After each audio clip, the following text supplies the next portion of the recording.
அன்பு நண்பர்களே வணக்கம்.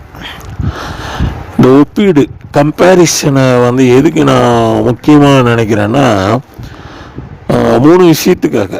அதாவது கம்பேர் பண்ணும்போதே இப்போ நம்ம பார்க்குற வேலை இல்லை மற்றவங்களுடைய சாதனை, மற்றவங்கள பற்றி கம்பேர் பண்ணும்போது பல விஷயங்களில் என்ன ஆகும்னா, 3 விஷயம் என்னென்னா, ஃபஸ்ட்டு கம்பேர் பண்ணும்போது ஒப்பீடு பண்ணும்போது ஒரு ஆச்சரியத்தை தான் தரும் நியாயமாக பார்த்தா. அடுத்தது சந்தோஷத்தை தரும். அப்புறம் 3வது கண்டிப்பாக எதை தரணும்னா அமைதியை தான் தரணும். இந்த கம்பேரிசன் தந்ததுன்னா அதனுடைய வேலை முடிஞ்சிடும். ஏன் அப்படி சொல்கிறேன் அப்படின்னா, இப்போ உள்ள காலகட்டங்களில் என்ன சொல்கிறாங்கன்னா, கம்பேரிசனே இருக்கக்கூடாது. அதாவது உங்களுக்கு 2 குழந்தை இருக்குது, ஒரு குழந்தை ரொம்ப நல்லா படிக்கும், இன்னொரு குழந்தை சுமாராக இருக்குது அப்படின்னா நீங்கள் எதுவுமே சொல்லக்கூடாது. அது மாதிரி பள்ளிக்கூடங்களில் கம்பேர் பண்ணாதீங்க. அதில் என்ன ஒரு முக்கியமான விஷயம் என்ன அப்படின்னா, நம்ம கம்பேர் பண்ணிக்கலன்னா, அது தொழில்துறையாக இருக்கட்டும், அது எந்த அறிவியல், மருத்துவம், எது வேணால் இலக்கியமாக கூட இருக்கட்டும். அதில் இப்போ சில பேர் பார்த்திங்கன்னா, இங்கே இந்தியாவில் இருக்கிற எழுத்தாளர்கள் மேற்கத்திய நாடுகளில் உள்ளவங்களோட இதெல்லாம் படித்து கம்பேர் பண்ணி நிறைய இது பண்ணுறாங்க. அப்படிலாம் இல்லை அப்படின்னா என்ன ஆயிரும் அப்படின்னா, அந்த கம்பேரிசனே இல்லை அப்படின்னா முன்னேற்றமே இல்லாமல் ஆயிரும். எந்த இம்ப்ரூவ்மெண்ட்டும் இருக்காது. திருப்பி நம்ம ஸ்டோன் ஏஜுக்கு, கற்காலத்துக்கு தான் போக வேண்டியிருக்கும். எப்படின்னா, ஆசை தான் மனிதனுடைய அழிவுக்கு காரணம்னு சொல்கிற மாதிரி இருக்குது.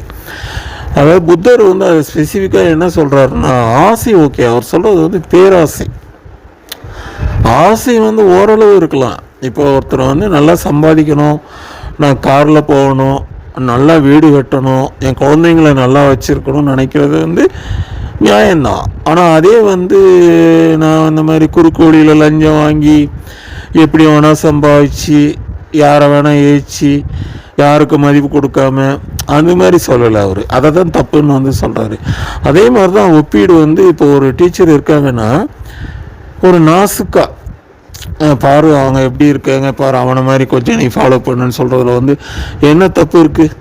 அதை நம்ம சரியாக புரிஞ்சுக்கணும். இன்னும் டீப்பாக சொல்ல போனால் என்ன பண்ணிட்டாங்கன்னா, இந்த ஒப்பீடு பண்ணுறதுனால என்ன ஆகுதுன்னா, சில பேர் அவங்க மனசு தாங்கலை, மனதளவில் அவங்க அதாவது பயிற்சி எடுக்கலை, அவங்க பாதிக்கப்பட்டு சூசைடு அளவுக்கு, தற்கொலை அளவுக்கு போயிடுறாங்க. அதனால் இதை நிறுத்தணும். அப்போ அதுக்கு என்ன பண்ணிட்டாங்க, இந்த கல்வித்துறையிலே இப்போ சமீபமாக உள்ள இது என்ன அப்படின்னா, கிடையாது அந்த ஸ்டேட் ஃபஸ்ட்டு, செகண்டு, தேர்டு அந்த இதே கிடையாது. இன்னும் நீங்கள் ஸ்கூல் ஃபஸ்ட்டு, செகண்டு அது மாதிரி கூட நீங்கள் வெளியில் விளம்பரம்லாம் பண்ணக்கூடாது அப்படின்றாங்க. ஆனால் அது விளையாட்டு மற்ற துறைக்கு அது பொருந்தலை. ஏன்னா மனித மனம் என்னென்னா வெற்றி அடைய விரும்போது நம்மளை என்ன நான் உயர்ந்தவனா காட்டிக்கணும் அப்படிங்கிற எண்ணம் எல்லா மக்களுக்குமே இருக்கும். அது என்ன சொல்கிறதுன்னா, அதை நேர்மறையாக எடுத்துக்கணும்.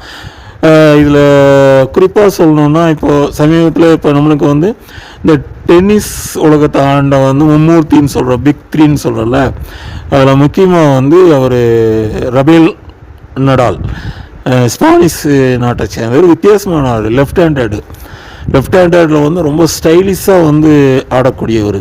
அவர் என்னென்னா எவ்வளோ நிறையா 2 அந்த ஒலிம்பிக்கில் அந்த கிராண்ட்ஸ்லாம் பட்டம் அதெல்லாம் பார்த்திங்கன்னா நிறைய தடவை வாங்கியிருக்காரு, எக்கச்சக்கமான இது. அதில் என்னென்னா ஃபஸ்ட்டு மேட்ச்சில் தோத்துட்டார், முக்கியமான ஒரு இன்டர்நேஷ்னல் மேட்ச்சில். அதே இன்டர்நேஷ்னல் மேட்ச்சில் கடைசிலையும் தோத்துட்டார்.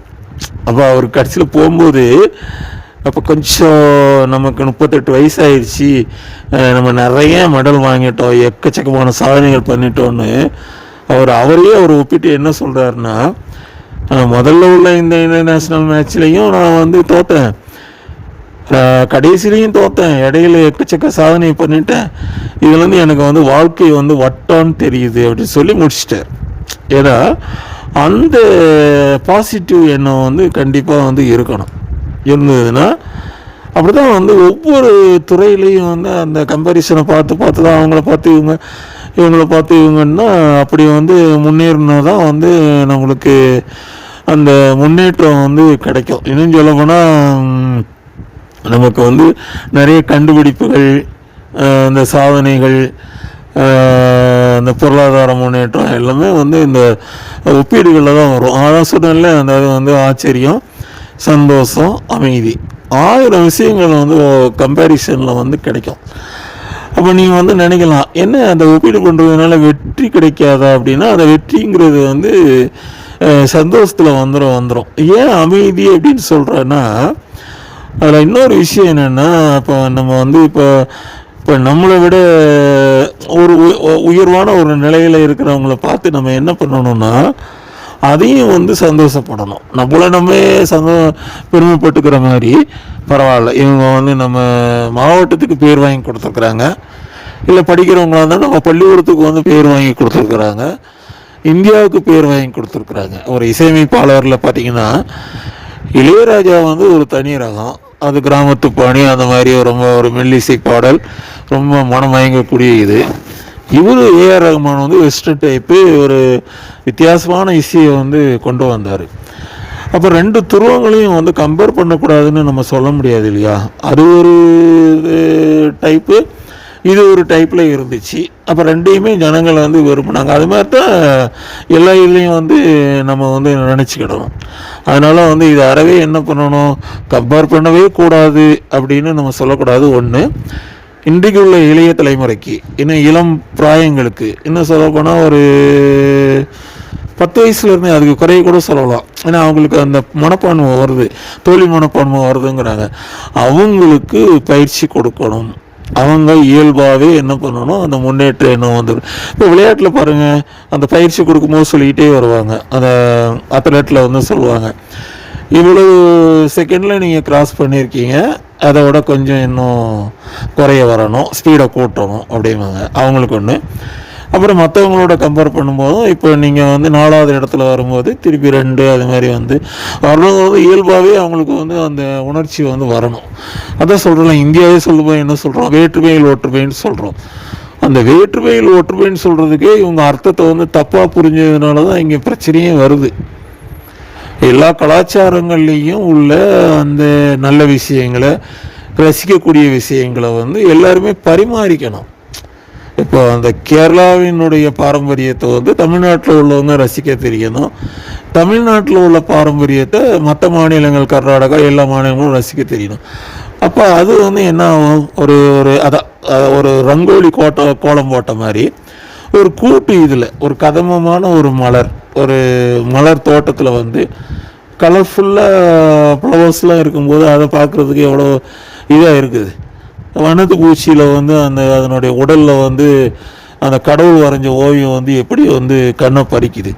அது மாதிரி வானவில், அதனுடைய 7 நிறங்கள், அது மாதிரி வந்து வித்தியாசம் இருக்கதா தெரியும். ஒவ்வொருத்தருக்கும் ஒரு டிஃப்ரெண்ட் இருக்கதா இருக்கும். அதனால் அதை வந்து ஒப்பீடு வந்து தப்பு கிடையாது. அதில் ஒப்பீடுக்கு வந்து என்ன அப்படின்னா, அதை பாராட்ட தெரியணும், ஃபஸ்ட்டு அதை பார்த்து வியக்க தெரியணும். என்ன ஒரு சில நேரங்களில் சில கலை நுணுக்கத்தில் சில வெளிநாட்டில் கட்டுற கட்டடங்களை பார்த்து நம்ம அசந்து போகிற மாதிரி இருக்குது இல்லைங்களா? அதனால் வந்து அப்போ அவங்கள மாதிரி நம்ம செய்யணும் அப்படின்னு அந்த மாதிரி. இப்போ இவங்க வந்து எப்படின்னா, அந்த ஒவ்வொரு அந்த வெளிநாட்டில் உள்ள அந்த என்ன சொல்கிறது, அந்த சாதனங்கள், நம்ம பயன்பாட்டில் உள்ள சாதனங்கள், அந்த கட்டிட நுணுக்கங்கள், இன்னும் சொல்லப்போனால் இந்தியாவில் உள்ள அந்த பாரம்பரியமாக உள்ள அந்த மருத்துவ முறைகள், இதெல்லாம் அவங்க எப்படி கொண்டு போனாங்க, அந்த சிறந்ததாக இருக்குன்னு தானே எடுத்துக்கிறாங்க. இதில் வந்து அடித்து சொல்கிறது என்னதுன்னா, அந்த கம்பேரிஷனில் வந்து பெஸ்ட்டை வந்து எடுத்துக்கிறணும். பெஸ்ட்டை எடுக்கும்போது நீங்களுக்கு வந்து நம்மளுக்கு வந்து அதை ரசிக்க தெரிஞ்சு, ஆழமாக பாராட்ட தெரிஞ்சாதான் நம்ம அதில் உள்ள பெஸ்ட்டை நினைக்க முடியும். இந்த கம்பேரிசனே தப்பு அப்படின்னு நினச்சிட்டு இருந்தோம்னா நம்மளுக்கு மனசுக்குள்ளே வந்து அந்த வரக்கூடாத அந்த துவேஷமான எண்ணங்களோ வேற்றுமை எண்ணங்களோ வரும். அப்போ இந்த கம்பேர் பண்ணி நம்ம வந்து நம்மளை மேன்மைப்படுத்திக்கணும்னு எண்ணம் வந்ததுன்னா நம்மளுக்கு வாழ்க்கையில் முன்னேற்றம் தான் வரும். அந்த முன்னேற்றம் வர்றதுக்கு இதில் இந்த 3 இது வந்து ரொம்ப அடிப்படையான முக்கியமான ஒன்று. ஃபஸ்ட்டு அதை பார்த்து ஆச்சரியப்படுறது, அப்புறம் சந்தோஷப்படுறது, அதாவது வெற்றி அடைகிறது. 3வது அமைதிப்படுத்துறது. அமைதிப்படுத்துறதுன்னா திருப்பி நான் வந்து அவருக்கு தான் வரணும், ரஃபேல் நடாலுக்கு தான் வரணும்.